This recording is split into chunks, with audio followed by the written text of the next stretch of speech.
Pendeta Yandi kalau bawa mobil, ada orang susah, ada orang bertengkar, berkelahi, untuk tolong saya tolong. Tapi pertolongan itu jadi masalah ketika masyarakat apa Mas? Masyarakat yang ikut menolong mulai lihat saya agak lama begini, saya mulai khawatir. Karena nanti orang bilang begini, boleh bawa ke hospital pakai Bapak punya mobil. Oh itu saya mau tanya, saudara kalau ada mobil, ada kereta, ketemu orang luka-luka, boleh diantar ke hospital, boleh? Boleh? Saya tanya kepada banyak orang, yang paling banyak bilang boleh, itu karena dia belum ada mobil. Kalau sudah ada, aduh, apalagi dia baru bersihkan, istri saja naik lepas sendal. Apalagi orang, tapi ya tetap mau jadi Samaria, tetap masih konsisten. Wih, saya mulai ragu kalau saya pribadi saya. Aku berkata kepadamu, kasihilah musuhmu, berbuatlah baik bagi yang membencimu, mintalah berkat bagi yang mengutuk, berdoa bagi yang mencacimu. Kalau pipi kirimu ditampar, berikan juga pipi kanan. Aku yang memilih kalian. Mari berdoa. Ya Tuhan, sentuhlah hati kami. Tolonglah kami hari ini dalam pemberitaan firman Tuhan. Baik hamba-Mu yang Tuhan percayakan menyampaikan berita firman, maupun semua jemaat, anak-anak atau orang dewasa, laki-laki atau perempuan. Biar semua kami diberkati dengan pemberitaan ini. Tuhan jauhkan semua pencobaan. Biar dalam damai-Mu kami belajar firman Tuhan. Kami rindu pada firman. Di dalam nama Yesus firman yang hidup itu kami berdoa. Amin. Mari silakan duduk semua. Bapak Ibu Saudara-saudara, Shalom. Kesempatan hari ini saya ajak kita merenungkan satu bagian ini. Saya rasa ini cukup familiar bagi kita. Injil Lukas pasal 10 ayat 25 sampai ayat yang ke-37. Injil Lukas pasal 10 ayat 25 sampai ayat yang ke-37. Orang Samaria yang murah hati. Pada suatu kali berdirilah seorang ahli Taurat untuk mencobai Yesus, katanya, "Guru, apa yang harus kuperbuat untuk memperoleh hidup yang kekal?" Jawab Yesus kepadanya, "Apa yang tertulis dalam hukum Taurat, apa yang kau baca di sana?" Jawab orang itu, "Kasihilah Tuhan Allahmu dengan segenap hatimu dan dengan segenap jiwamu dan dengan segenap kekuatanmu dan dengan segenap akal budimu, dan kasihilah sesamamu manusia seperti dirimu sendiri." Kata Yesus kepadanya, "Jawabmu itu benar, perbuatlah demikian maka engkau akan hidup." Tetapi untuk membenarkan dirinya, orang itu berkata kepada Yesus, "Dan siapakah sesamaku manusia?" Jawab Yesus, "Adalah seorang turun dari Yerusalem ke Yeriko. Ia jatuh ke tangan penyamun-penyamun yang bukan saja merampoknya habis-habisan, tetapi yang juga memukulnya, dan yang sesudah itu pergi meninggalkannya setengah mati. Kebetulan ada seorang imam turun melalui jalan itu. Ia melihat orang itu, tetapi ia melewatinya dari seberang jalan. Demikian juga seorang Lewi datang ke tempat itu. Ketika ia melihat orang itu, ia melewatinya dari seberang jalan. Lalu datang seorang Samaria yang sedang dalam perjalanan ke tempat itu, dan ketika ia melihat orang itu, tergeraklah hatinya oleh belas kasihan. Ia pergi kepadanya, lalu membalut luka-lukanya, sesudah ia menyiraminya dengan minyak dan anggur. Kemudian ia menaikkan orang itu ke atas keledai tunggangannya sendiri, lalu membawanya ke tempat penginapan dan merawatnya. Keesokan harinya ia menyerahkan 2 dinar kepada pemilik penginapan itu, katanya, "Rawatlah dia, dan jika kau belanjakan lebih dari ini, aku akan menggantinya waktu aku kembali." Siapakah di antara ketiga orang ini menurut pendapatmu adalah sesama manusia dari orang yang jatuh ke tangan penyamun itu? Jawab orang itu, orang yang telah menunjukkan belas kasihan kepadanya. Kata Yesus kepadanya, pergilah dan perbuatlah demikian. Demikian firman Tuhan. Berbahagia setiap orang yang mendengar firman, memelihara dan melakukan dalam hidup setiap hari. Shalom. Sekali lagi, shalom. Ada imam, ada orang Lewi, ada orang Samaria. Ada imam, ada orang Lewi, ada orang Samaria. Saudara mau jadi yang mana dari tiga orang ini? Imam, Lewi, atau Samaria? Mau jadi yang mana? Mau jadi yang mana? Mau jadi orang Samaria? Yakin bisa jadi orang Samaria? Ingat, saya tidak mengecilkan kerinduan saudara. Tapi kalau saudara ingin jadi orang Samaria, maka setiap hari harus duduk di jalan antara Yerusalem dan Yeriko. Menunggu ada yang dirampok, saudara tolong. Menunggu ada yang dirampok, saudara tolong. Menunggu ada yang dirampok, saudara tolong. Bisa? Lama-lama tidak ada lagi yang dirampok, saudara yang dirampok nanti. Tapi saya tidak bermaksud kasih kecil, saudara punya kerinduan. Mau jadi Samaria, oke, tepuk tangan dulu bagi yang mau jadi Samaria. Cerita ini dimulai dari pertanyaan. Guru, seorang ahli Taurat bertanya kepada Yesus, Guru, apa yang harus saya perbuat untuk beroleh hidup yang kekal? Supaya jawaban ini, cerita ini kita lihat sebagai bagian Tuhan Yesus memberi jawab apa yang harus diperbuat untuk beroleh hidup yang kekal. Ketika ahli Taurat ini bertanya, apa yang harus kuperbuat untuk beroleh hidup yang kekal? Tuhan Yesus bilang begini, engkau kan ahli Taurat. Apa yang engkau baca di sana? Apa yang tertulis di sana? Dia jawab, mengasihi Tuhan dan mengasihi sesama. Tuhan Yesus bilang, jawabanmu itu benar, mantap. Pergilah dan perbuatlah demikian. Saudara tahu, waktu Tuhan Yesus bilang pergi dan buatlah demikian, ahli Taurat ini pikiran, kenapa? Bagaimana dia bisa melakukan seluruh hukum Taurat supaya dia bisa masuk surga? Hukum Taurat ada 10. Dari 10 dijabarkan jadi 613 pasal. Dari 613 pasal masih ada ribuan peraturan hidup setiap hari. Bisa melakukan semua. Gagal satu, gagal semua. Pembacaan itu dilanjutkan. Tetapi untuk membenarkan diri, dia bilang begini, siapakah sesamaku manusia? Siapa itu manusia itu, sesama manusia? Lantas Tuhan Yesus mulai kasih tahu dia, adalah seorang turun dari Yerusalem ke Yeriko. Perjalanan Yerusalem ke Yeriko hanya kira-kira 30 kilometer. Tapi jalannya jalan yang menurun dan berbelok-belok, berbatu-batu lepas. Ada kira-kira 400 meter di bawah permukaan laut, dan karena itu tidak ada orang tinggal di sekitar situ. Kalau sampai ada yang kena rampok, tidak mungkin bisa ditolong oleh orang, tidak mungkin. Ini tempat yang cukup bermasalah bagi pejalan kaki. Tapi tiba-tiba Yesus bilang, adalah seorang datang ke tempat itu. Dia dirampok.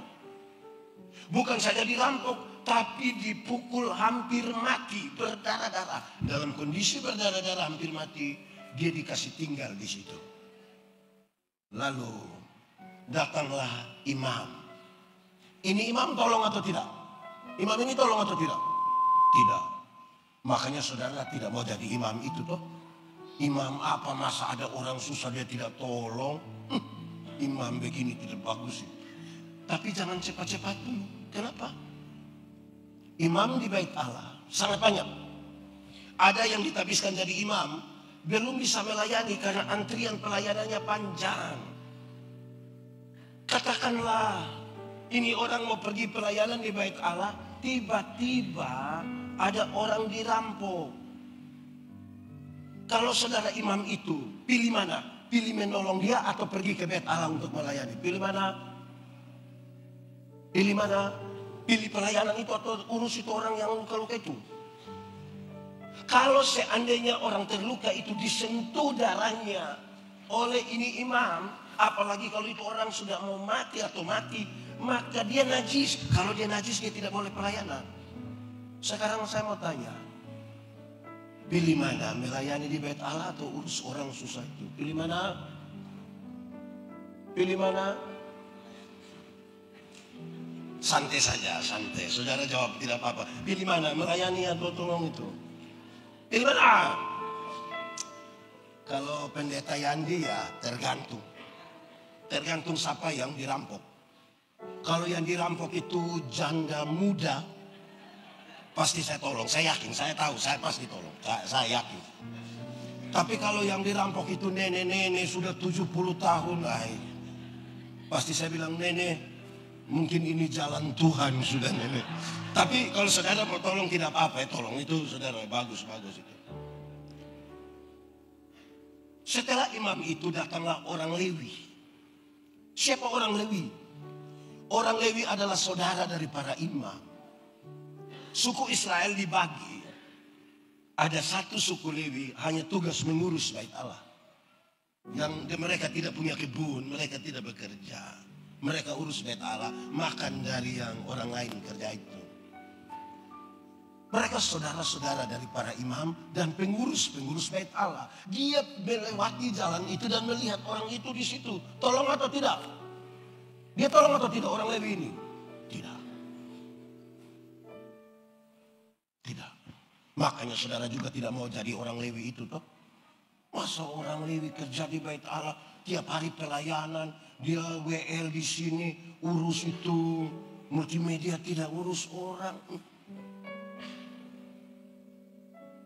Katakanlah saudara mau datang kasih bersih gereja, mau urus perlengkapan di Ahad ini, tiba-tiba ada orang susah di jalan. Pilih mana? Pelayanan atau urus? Pilih mana? Pilih mana? Kalau pendeta Yandi ya tergantung. Ketiga, datanglah orang Samaria itu. Orang Samaria ini tolong atau tidak? Tolong. Ini orang baik atau tidak ini? Makanya saudara mau jadi Samaria yang baik hati itu kan? Hebat. Tepuk tangan dulu saudara-saudara ini. Tapi siapakah orang Samaria itu? Orang Samaria itu, mereka sesungguhnya adalah saudara dari para imam ahli Taurat. Sama-sama adalah keturunan Yakub. Sama-sama adalah datang dari 12 suku itu. Tapi setelah Salomo mati, mereka bertengkar, berkelahi. Siapa yang akan melanjutkan kepemimpinan? Anak kandung atau anak tiri juga boleh. Ini yang membuat mereka bertengkar dan pecahlah kerajaan itu. 10 suku ada di utara disebut Samaria. Dan tinggal 2 suku di selatan, Yehuda dan Benyamin. Mereka bukan bertengkar main-main, ini pertengkaran politik. Sampai Tuhan Yesus datang dan kasih perumpamaan itu, mereka baru bertengkar perang saudara ini kira-kira 700 tahun. Orang-orang yang dari Yerusalem, Yahudi, anti kepada Samaria. Kalau orang Samaria pegang ini bangku, langsung haram, ini semua tidak boleh disentuh. Kalau dia sudah pegang 1 gelas, haram semua, tidak boleh.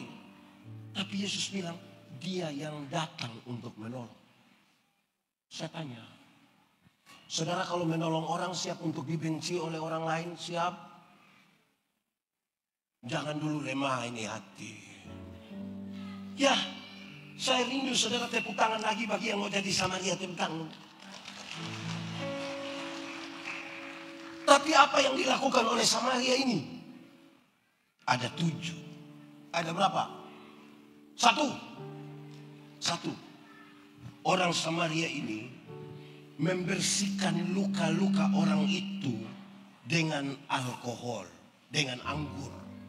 Dia pakai anggur membersihkan luka-luka orang ini. Rupa-rupanya ini orang Samaria ini pergi kemana-mana dia bawa anggur ini. Dia bawa wine ini. Di sini ada yang kemana-mana ada bawa wine. Haus dia, ada di sini yang kemana-mana haus. Kemungkinan dia keturunan Samaria itu.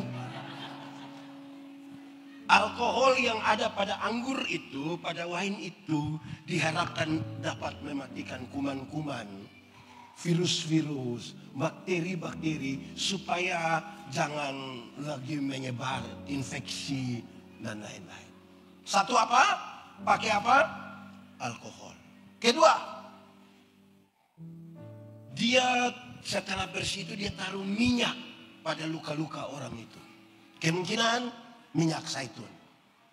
Karena salah satu fungsi dari minyak zaitun adalah menyembuhkan luka. Sama-sama 1, 2, 3, menyembuhkan. Untuk dua pekerjaan ini, kasih bersih pakai wine dan taruh minyak, itu dibutuhkan hati-hati. Pasti dia bilang begini, ini kau tahan sedikit ya, tahan sedikit. Tidak mungkin dia bilang, makanya jangan. Tidak mungkin. Saya mau tanya, untuk dua hal ini saudara bisa lakukan? Boleh? Boleh lakukan? Boleh? Mantap? Tepuk tangan lagi. Sudah bisa jadi Samaria ini, mantap. Ketiga, setelah dia sudah taruh minyak, sudah bersih luka itu, sudah ada minyak, dia ambil kain, dia balut di luka-luka orang itu. Mantap, sama-sama katakan, mantap. Saya mau tanya, untuk 3 hal ini bisa dilakukan, boleh dilakukan oleh yang mau jadi Samaria? Boleh? Tepuk tangan lagi. Wah, satu tadi apa? Membersihkan dengan wine. Yang kedua apa? Mengoles minyak. Ketiga apa? Membalut dengan kain. Keempat.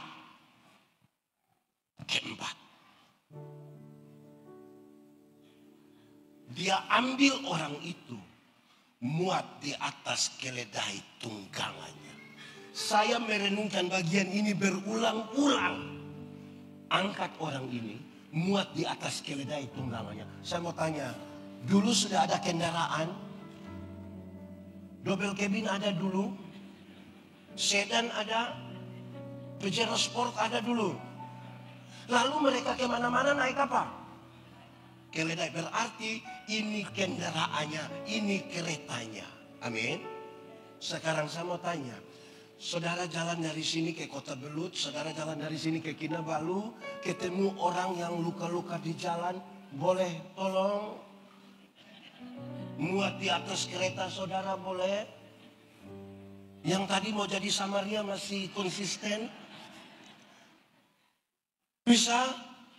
Pendeta Yandi kalau bawa mobil, ada orang susah, ada orang bertengkar, berkelahi, untuk tolong saya tolong.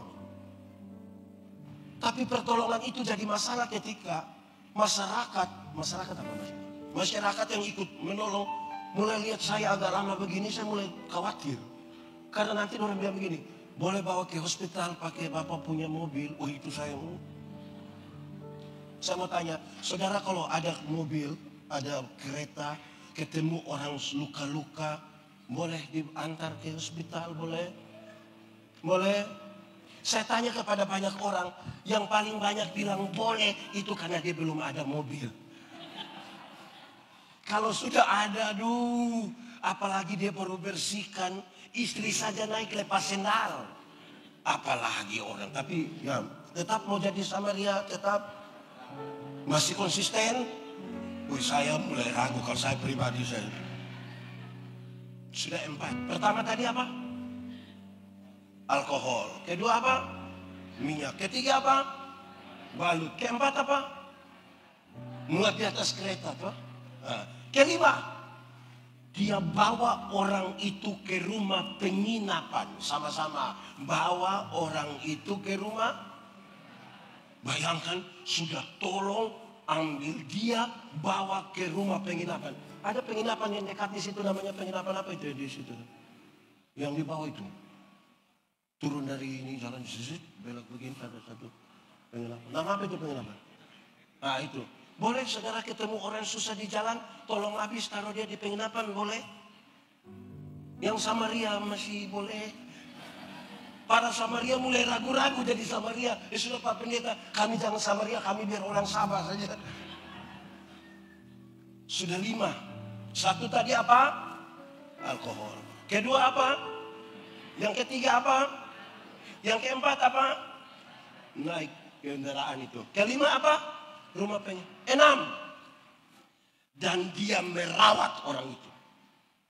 Merawat sama-sama 1, 2, 3. Kalau dia merawat itu berarti pagi-pagi seperti kami di Wisma ini. Ada ibu-ibu pagi-pagi sudah siap makan minum. Wih, ada kopi. Kopi kosong. Wih, siang-siang sudah ada makanan. Termasuk sinalau. Boleh bisa urus orang begitu, boleh. Yang Samaria tetap konsisten. Pasti pagi-pagi dia kasih hangat air. Dia pergi ke kamar itu, dia bilang, halo om, ya masih hidup. Kan dia mau cek, merawat orang kan begitu toh, hospitality. Woi, bisa Samaria masih boleh. Saya lihat saudara sudah tidak mau lagi Samaria ini. Sudah berapa? 1, alkohol. 2, 3, 4, 5, 6, ke-7. Dia ambil uang 2 dinar. Berapa dinar? Dia kasih kepada pemilik penginapan itu. Dia bilang, pemilik, tolong rawat orang ini dengan baik. Dan kalau engkau membelanjakan lebih, aku akan menggantinya waktu aku kembali. Saudara, dulu orang kalau kerja 1 hari dibayar 1 dinar. 1 hari dibayar berapa? Berarti kalau 2 dinar, berarti upah kerja 2 hari. Dia ambil upah kerja 2 hari, kasih untuk orang susah yang dia tolong. Bisa? Boleh? Sudah diskusi dengan istri? Mau kasih orang susah 2 dinar bisa? Oh, saya lihat banyak yang mulai mengundurkan diri dari posisi Samaria. Wah, ini mulai repot ini. Sudah 7, sebutkan. 1, alkohol. 2, 3, 4, 5, penginapan. 6, 7, 2 dinar. Saya mulai lihat keraguan ada di hati saudara.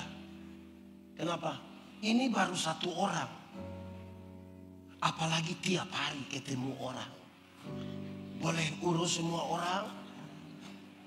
Masih konsisten sama dia? Saya sabar saja Pak, saya tidak mau lagi. Nah, dengar. Mari kita masuk untuk ini. Itu kronologi. Mari kita lihat sekarang. Siapakah orang Samaria itu? Hari ini, demi nama Tuhan Yesus, saya mau kasih tahu saudara. Serindu apapun saudara untuk jadi orang Samaria, saudara tidak akan pernah jadi orang Samaria. Tidak akan. Baru urus 1 orang saja sudah begitu, apalagi. Ada 2 anak yang urus kami saja, ada yang datang terlambat. Urus ada yang pastor. Apalagi mau urus semua orang. Susah. Siapakah orang Samaria itu? Orang Samaria itu ialah Tuhan Yesus Kristus. Orang Samaria itu siapa? Tuhan Yesus. Bukan saya, bukan saudara, bukan siapapun. Orang Samaria itu Tuhan Yesus. Dia datang dari mana? Yerusalem ke Yeriko. Kalau kita bicara dalam konteks Palestina, Yerusalem itu kota kudus. Dia berjalan ke Yeriko, kota terkutuk. Ini sebuah metafora untuk menggambarkan Yesus datang dari surga yang kekal ke dalam dunia yang penuh dengan rawapaya. Perjalanannya Via Dolorosa. Yesus datang dari Yerusalem ke Yeriko. Makanya kita kenal lagu ini. Semoga orang tua masih ingat. Oh Yerusalem, kota mulia, hatiku rindu kesana. Sekali lagi, oh yeah, kota mulia, hatiku rindu, hatiku rindu kesana. Tak lama lagi Tuhanku datanglah. Tak lama lagi Tuhan datang, bawa saya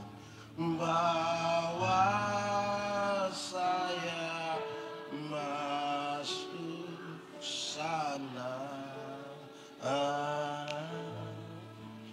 Tak lama lagi Tuhanku datang, bawa saya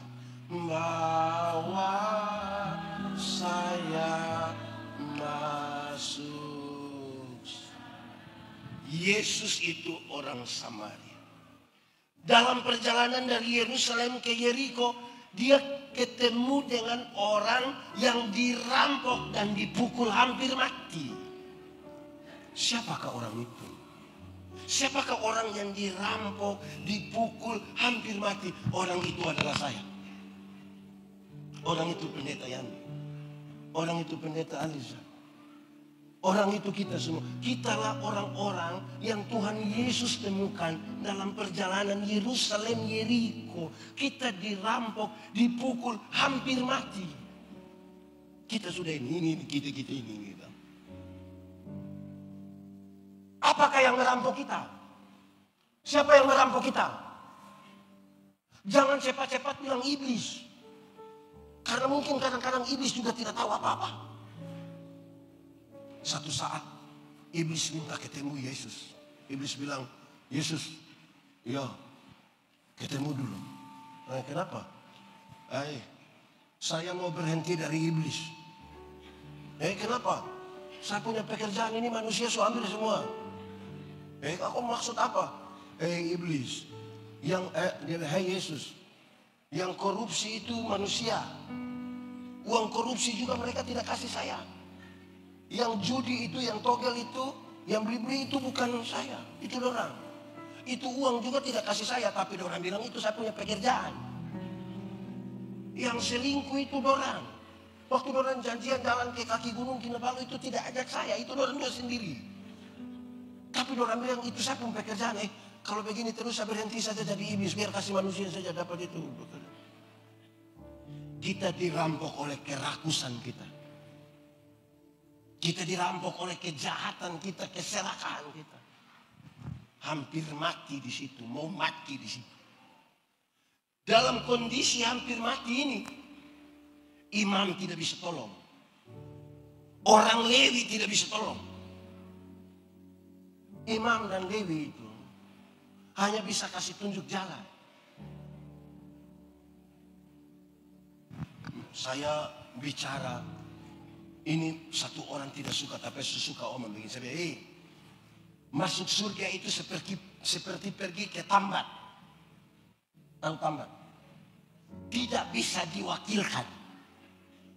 Masing-masing harus pergi sendiri. Atau siapa di antara kita yang pas pastor mau ke sana, saya bilang, Pastor Ali, yo kemana? Tambat, titip. Tidak bisa. Dia pergi sendiri, saya pergi sendiri. Imam itu tugasnya kasih tahu, tambatnya di sana, jalannya begini, lampunya ada di sini. Kondisi hampir mati, kita tidak bisa ditolong. Kondisi mau masuk surga bagaimana? Orang Yahudi tidak mampu lagi melakukan semua. Orang Samaria itu.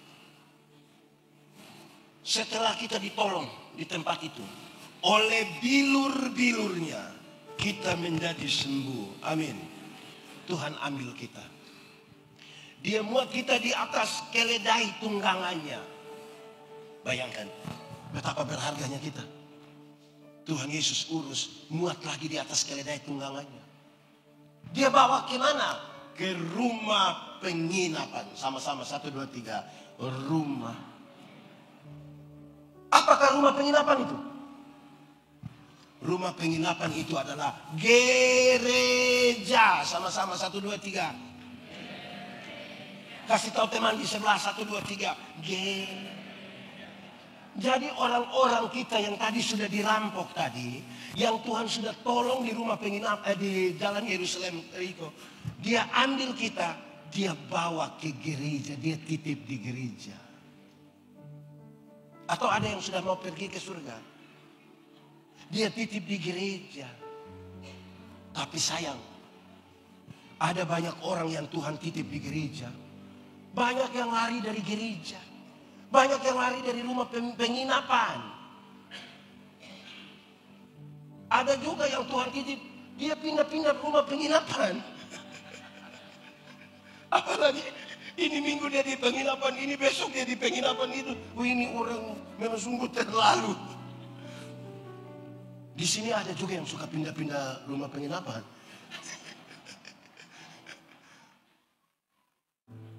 Saudara, saya lihat untuk Ahad ini yang paling banyak ditemukan di Yerusalem Yeriko ini lebih banyak mama-mama dari bapak-bapak, betul?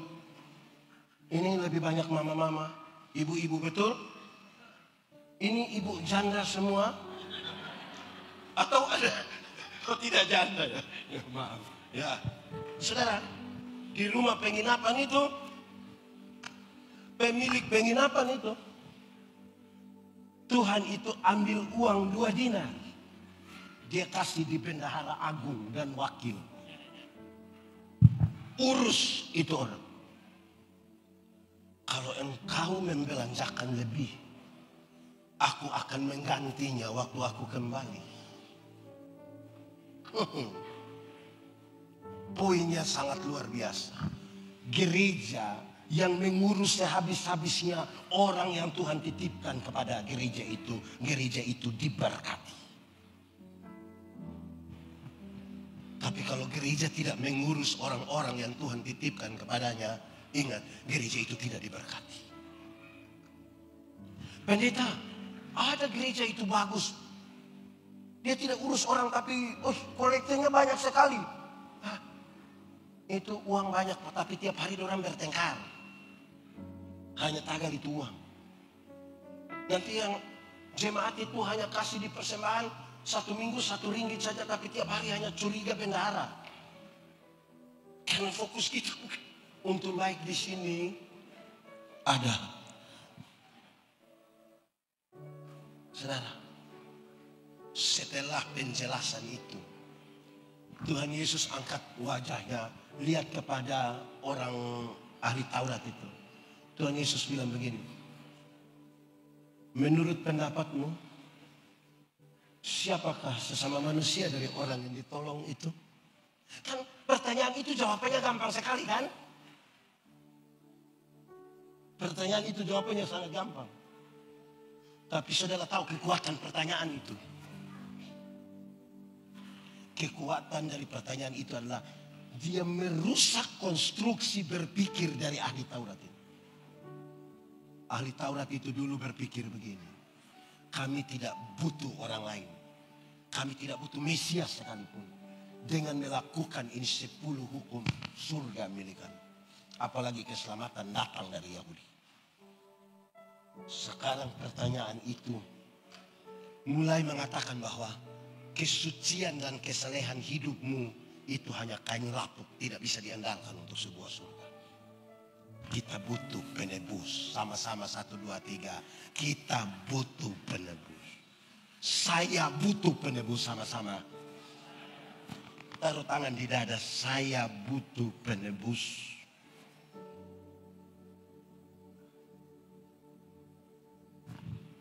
Peraturan-peraturan yang kita ikuti itu hanya ungkapan syukur kita karena kita ditolong dalam perjalanan Yerusalem ke Yeriko. Kedua, pertanyaan itu bukan saja merusak konstruksi berpikir dari orang itu, tapi pertanyaan itu sekaligus mau kasih tahu kepada kita sekalian bahwa Ternyata orang yang tahu seluruh kitab suci, yang hidup di bait Allah sekalipun, belum tentu punya hubungan yang dekat dengan Tuhan. Dia ahli Taurat, berarti pekerjaannya menyelidiki kitab. Dia tinggal di bait Allah karena pelayanan mungkin di sana.